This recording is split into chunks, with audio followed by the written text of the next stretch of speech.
हमेशा की तरह आज भी मैंने बाहर की सफाई करके साहब और मैडम के कमरे की तरफ बढ़ी तो मेरे साथ की सभी नौकरानियां हंसते हुए मुझे छेड़ने लगी और कहने लगी, तुम्हारे तो मजे हैं, रोजाना साहब और मैडम की रोमांटिक मूवी देखने को मिलती है।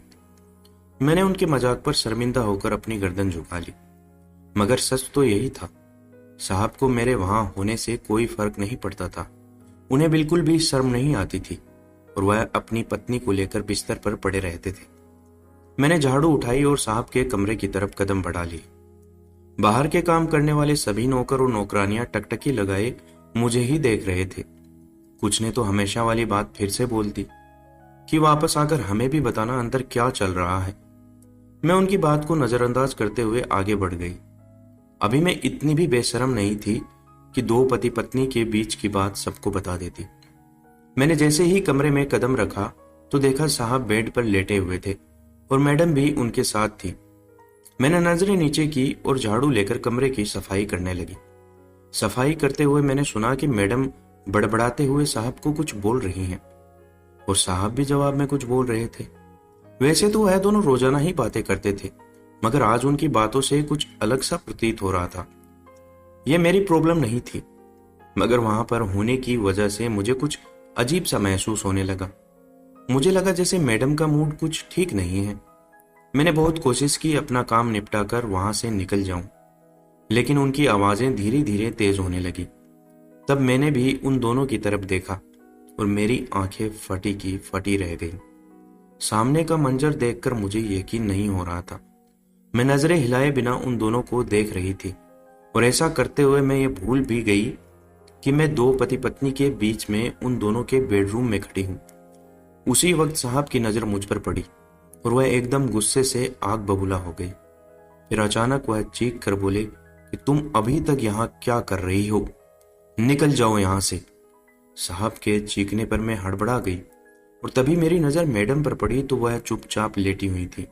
शर्माते हुए उठकर बैठ गई और मुझसे नजरें चुराने लगी।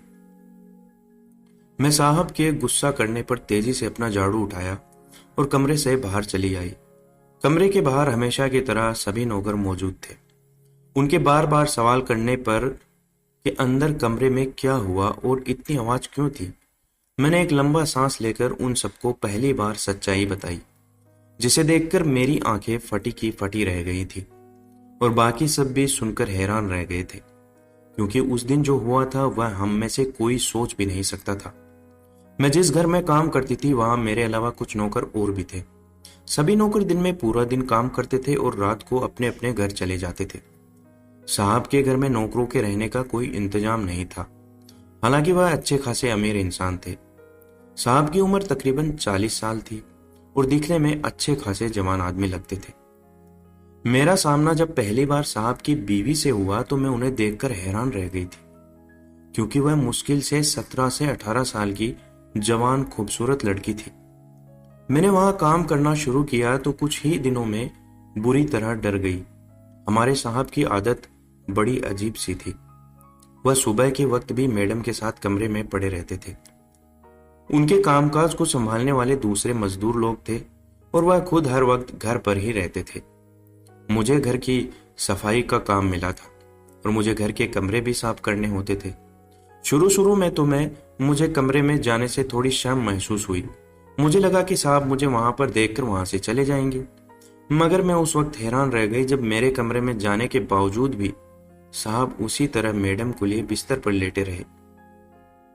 मैं बुरी तरह घबरा गई थी। जल्दी से कमरे से बाहर निकलकर मैंने बाकी घर की सफाई पूरी की, इसी आस में कि शायद तब तक साहब अपने कमरे में बाहर निकल जाए।